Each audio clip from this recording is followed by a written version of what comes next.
കർണാടക സർക്കാരിന്റെ ബുൾഡോസർ രാജ് നടപ്പിലാക്കിയ പ്രദേശത്ത് റിപ്പോർട്ടർ വാർത്താ സംഘം നേരിട്ടെത്തി. പെരുവഴിയിലായ കുടുംബങ്ങളുടെ രോദനമാണ് യലഹങ്കയടക്കമുള്ള ഇടങ്ങളിൽ കാണാനാവുക. കൂരകൾ ഇടിച്ച് നിരപ്പാക്കിയ ഭരണകൂടത്തോടുള്ള രോഷമാണ് പ്രദേശവാസികളുടെ വാക്കുകളിൽ മുഴങ്ങിക്കേട്ടത്. 30 വർഷമായി, 3 പതിറ്റാണ്ടായി സ്വന്തമെന്ന് കരുതിയിരുന്ന കിടപ്പാടമാണ് ഒരു നിമിഷം കൊണ്ട് ശൂന്യമായത്. പഠിച്ചു നേടിയ സർട്ടിഫിക്കറ്റുകളും സർക്കാർ രേഖകളുമെല്ലാം കാണാമറയത്തായി. ഒരർത്ഥത്തിൽ പറഞ്ഞാൽ അവരുൾ രേഖകളില്ലാത്ത മനുഷ്യരായി മാറി. ഈ രാത്രിയിലെ മരം കൂച്ചുന്ന തണുപ്പത്തും ഇതേ സ്ഥലത്ത് തന്നെ പുതയ്ക്കാനൊരു പുതപ്പ് പോലുമില്ലാതെ തുടരുകയാണ് കുട്ടികളടക്കമുള്ള പ്രദേശവാസികൾ. യലഹങ്കയിലെ ഫക്കീർ കോളനിയിൽ നിന്ന് ദീപക് മോഹൻ ചേരുന്നുണ്ട് കൂടുതൽ വിവരങ്ങളുമായി. ദീപക്, ഇത് ഫക്കീർ കോളനി, മറ്റൊരു കോളനി വസീം കോളനിയുണ്ട്. ഈ കോളനികളിലെല്ലാം കുടിയൊഴിപ്പിക്കപ്പെട്ടവരിൽ 100% അതിദരിദ്രരായ മനുഷ്യരാണ്. ഉടുതുണിക്ക് മറുതുണിയില്ലാത്ത മനുഷ്യരാണ്. ഈ തണുപ്പിനെ അവർക്ക് പ്രതിരോധിക്കാൻ ഈ NGOകൾ കൊടുത്തിരിക്കുന്ന, സഹായിച്ച മനുഷ്യർ കൊടുത്തിരിക്കുന്ന പുതപ്പുകൾ മാത്രമാണ് ആശ്രയം. വലിച്ചു കിട്ടിയ ടാർപോളിന് കീഴെ അവർ ഈ തണുപ്പത്ത് വല്ലാതെ ബുദ്ധിമുട്ടി കഴിയുകയല്ലേ? ഇപ്പോഴും ഭരണകൂടം അവർക്ക് ഒരു തരത്തിലുള്ള സംവിധാനവും ഒരുക്കിയിട്ടില്ലേ ദീപക്?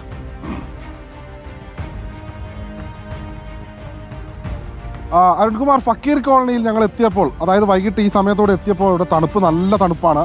രാത്രി ഒരു അർദ്ധരാത്രിയോട് കൂടിയൊക്കെ തണുപ്പ് കാഠിന്യം അധികമാവും. കാരണം ആ സമയമൊക്കെ ആകുമ്പോഴേക്കൊരു 14 ഡിഗ്രിയൊക്കെ ആവും. ഇപ്പോൾ നമുക്ക് കാണാം ഈ വീടിൻ്റെ തറകളിലൊക്കെ തന്നെ ആ വീടിൻ്റെ ഉടമസ്ഥരാണ്.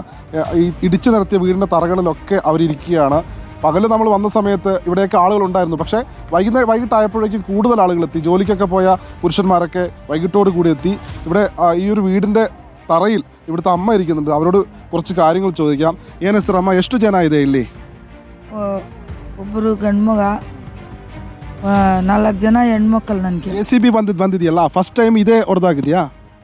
ಅಷ್ಟಂತೆ ಮುಂಚೆ ಹೊಡೆದು ಬಿಟ್ಟಿದೆ, 20 ವರ್ಷ ಮುಂಚೆ. ಆಮೇಲೆ ಮನೆ ಕಟ್ಕೊಂಡು ಗೌರ್ಮೆಂಟ್ ಹೇಳಿದೆ, ಮನೆ ಕಟ್ಕೊಂಡಿದೆ.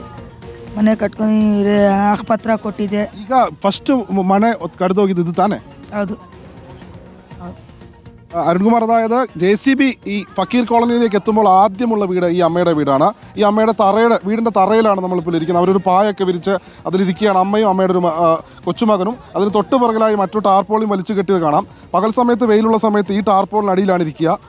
രാത്രിയായി കഴിഞ്ഞാൽ ഇപ്പോൾ ഇവരിവിടെ തന്നെയാണ് കിടന്നുറങ്ങുന്നത്. തൊട്ടടുത്തായിട്ട് കൂടുതൽ ആളുകളുണ്ട്. ഞങ്ങളിങ്ങോട്ട് വന്ന സമയത്ത് ഇവിടെയുള്ള ആളുകൾ പറയുന്നത്, സാധാരണഗതിയിൽ ഞായറാഴ്ചകളിലൊന്നും ഈ ഭാഗത്തേക്ക് ഉദ്യോഗസ്ഥർ ആരും തന്നെ വരാറില്ല. പക്ഷേ ഇന്ന് മാധ്യമങ്ങളൊക്കെ എത്തിയതിനു ശേഷം ഇന്നിപ്പോൾ കൂടുതൽ ആളുകൾ, സർക്കാരിൻ്റെ ഗവൺമെൻറ്റിൻ്റെ അധികൃതരടക്കം കൂടുതൽ ആളുകൾ ഈ മേഖലയിലേക്ക് വന്നിട്ടുണ്ട്. ഇവിടെ രാജീവ് ഗാന്ധി ഹൗസിംഗ് ബോർഡ് കോർപ്പറേഷനും ഒപ്പം ഇവിടെ ഇവർക്ക് സഹായങ്ങൾ എത്തിച്ചു കൊടുക്കുന്ന NGO സംഗമ അടക്കമുള്ള ആളുകൾ കൂടിച്ചേർന്ന് ഇവരുടെ ലിസ്റ്റുകൾ പരിശോധിക്കുകയാണ്. ഈ വീടുകളിലൊക്കെ ഇവിടെയൊക്കെ വീടുകളുണ്ടായിരുന്നു. ഇപ്പോൾ അവിടെ ആ വീടിൻ്റെ ഉടമസ്ഥനാണ്. അതോടൊപ്പം എതിർഭാഗത്ത് അവിടെ തീങ്ങാഞ്ഞ് കുറച്ച് ആളുകൾ ഇരിക്കുന്നുണ്ട്. NGO ആയുടെ ആളുകൾ ഇപ്പോഴും രാത്രി വൈകിയും ഇവിടെ പ്രവർത്തിക്കുന്നുണ്ട് എന്നുള്ളതാണ് ഏറ്റവും ആശ്വാസകരമായ ഒരു കാര്യം. ഏതായാലും ഇവിടുത്തെ ആളുകളെ സംബന്ധിച്ചിടത്തോളം ഇവരെ പുനരധിവസിപ്പിക്കുക എന്നുള്ളത് നിർബന്ധമായും ചെയ്യേണ്ട കാര്യം തന്നെയാണ്. നമുക്ക് സംഗമ NGOയുടെ കൂടുതൽ ആളുകളുണ്ട്. അവരോട് ഇവിടെ എന്താണ് നടക്കുന്നതിനെ പറ്റി കൂടുതൽ കാര്യങ്ങൾ ചോദിച്ചറിയാം. Ma'am, what's happening here? Today, Housing Minister and also Urban Development Minister, Mr. Zamir Ahmad visited the place. He has inspected the demolition site also. He said only one thing: by tomorrow afternoon 2 o'clock, people will get good news. After that, we have officials from, including the MD from Rajiv Gandhi Housing Corporation. They are doing the survey, comparing the list that been prepared by volunteers and Sangama. Arunkumar, ഇവർ പറഞ്ഞതുപോലെ തന്നെ നേരത്തെ ഇവർ ഒരു list തയ്യാറാക്കിയിരുന്നു, പട്ടിക തയ്യാറാക്കിയിരുന്നു. ആ പട്ടിക അനുസരിച്ച് രാജീവ് ഗാന്ധി ഹൗസിംഗ് ബോർഡിൻ്റെ ആളുകളും കൂടി ചേർന്ന് ഇവിടെ എത്ര കുടുംബങ്ങൾക്ക് വീടുകൾ വേണം എന്നതിനെപ്പറ്റി കൃത്യമായൊരു കണക്ക് രേഖപ്പെടുത്തുകയാണ്. നമുക്ക് കാണാം, ഈ ടാർപോളിനൊക്കെ വലിച്ചു കെട്ടിയതിനടിയിൽ പുതപ്പൊക്കെ പുതച്ച് തണുപ്പത്തിരിക്കുന്നു.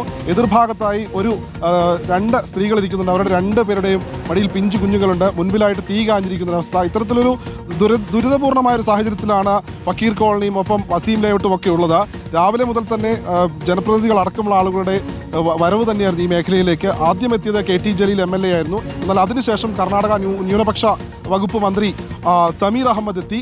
അദ്ദേഹം എത്തി കൂടുതൽ കാര്യങ്ങൾ, വാഗ്ദാനങ്ങൾ അടക്കം ഇവർക്ക് നൽകിയിട്ടുണ്ട്. നാളെ കർണാടക മുഖ്യമന്ത്രി സിദ്ധരാമയ്യയുടെ നേതൃത്വത്തിൽ യോഗം ചേരും. ആ യോഗത്തിൽ വീടുകൾ നൽകും എന്നാണ് പറഞ്ഞിരിക്കുന്നത്. നമുക്ക് ആ എതിർഭാഗത്തേക്ക് പോകാം. ആ ഭാഗത്തൊക്കെ ഇവിടുത്തെ യുവാക്കളടക്കമുള്ള ആളുകളൊക്കെ തീ കാഞ്ഞിരിക്കുന്നത് കാണാം. ഇവിടെയും 2 വീടുകളുണ്ടായിരുന്നു. ഈ വീട്ടിലുണ്ടായിരുന്ന ഉപകരണങ്ങളൊന്നും TV ആയിക്കോട്ടെ ഫ്രിഡ്ജ് ആയിക്കോട്ടെ ഒക്കെ ഉണ്ടായിരുന്ന ഒരു വീടാണെന്നാണ് ഞങ്ങൾ രാവിലെ വന്നപ്പോൾ പറഞ്ഞത്. പക്ഷേ ഈ വീടൊക്കെ ഇടിച്ചു നിരത്തിയപ്പോൾ ഈ ഫ്രിഡ്ജും വീട്ടിലെ മറ്റു ഉപകരണങ്ങളെല്ലാം ഇതിനടിയിലേക്കായി പോകുന്ന ഒരു സാഹചര്യമായി. അവർക്ക് അവരുടെ രേഖകൾ പോലും എടുക്കാൻ പറ്റിയില്ല. രാവിലെ 5 മണിയോടുകൂടി JCB ഇവിടെ എത്തുകയും 5 JCBകളും 300-ലധികം BBMPയുടെ ഓഫീഷ്യൽസും എത്തി എത്രയും പെട്ടെന്ന് ഇത് പൊളിച്ചു മാറ്റണമെന്ന് പറഞ്ഞു. അവരുടെ ഗ്യാസ് കുറ്റികൾ എടുത്ത് പുറത്തു വെക്കാൻ പറഞ്ഞു. അതിനുശേഷമാണ് കുട്ടികളടക്കമുണ്ട് ഈ കൂട്ടത്തിൽ എന്നുള്ളതാണ്. ഈ രാത്രിയിലെ തണുപ്പിനെ പ്രതിരോധിച്ചും അവരിനി എത്ര ദിവസം ഇങ്ങനെ കഴിയണം? അരുൺകുമാർ, നമുക്ക് ഈ ദൃശ്യങ്ങൾ നോക്കിയാൽ കാണാം. ഇവിടെ ഇപ്പോൾ തീ കായുന്നുണ്ട്. ഇത് ഇവിടുത്തെ പ്ലൈവുഡാണ്. ഇവരുടെ വീട്ടിലുണ്ടായിരുന്ന മറ്റ് ഉപകരണങ്ങളുടെയൊക്കെ പുറം ഉണ്ടായിരുന്ന പ്ലൈവുഡ് ഉപയോഗിച്ച് തീ കാഞ്ഞുകൊണ്ടിരിക്കുകയാണ് ഇവിടെയുള്ള ആളുകൾ. തണുപ്പ് രൂക്ഷമായി തന്നെ ആയിക്കൊണ്ടിരിക്കുകയാണ്. കാരണം നേരത്തെ 19 ഡിഗ്രി ഉണ്ടായിരുന്നു. പക്ഷേ രാത്രി ഒരു 3 മണി 4 മണി 5 മണി 6 മണി സമയത്തേക്കൊക്കെ 14-13 ഡിഗ്രിയിലേക്കൊക്കെ പോകും. അതിശൈത്യം എന്ന് തന്നെ പറയാം. മിക്ക ദീപക്, എന്തായാലും നമുക്ക് വളരെ വേദനിപ്പിക്കുന്ന കാഴ്ചകളാണ് യലഹങ്കയിലെ ഫക്കീർ കോളനിയിൽ നിന്ന് ദീപക് മോഹനും സംഘവും ഇപ്പോൾ പകർത്തുന്നത്. ഇതുപോലുള്ള മറ്റൊരു കോളനി കൂടിയുണ്ട്. അവിടെയും സമാനമായ അവസ്ഥയാണുള്ളത്. നല്ല തണുപ്പാണ്. 14 ഡിഗ്രി വരെ ടെമ്പറേച്ചർ പോകും. കൊച്ചു കുഞ്ഞുങ്ങളടക്കം അവിടെയുണ്ട്. സർക്കാരിന്റെ ഈ ബുൾഡോസർ രാജിനെതിരെ വലിയ രീതിയിലുള്ള പ്രതിഷേധമാണ് ഇപ്പോൾ ഉയരുന്നത്. ദേശീയ നേതൃത്വം തന്നെ ഇപ്പോൾ സംസ്ഥാന നേതൃത്വത്തോട് കാര്യങ്ങൾ ആവശ്യപ്പെട്ടിട്ടുണ്ട് വിശദീകരിക്കാൻ എന്നാണ് മനസ്സിലാക്കുന്നത്.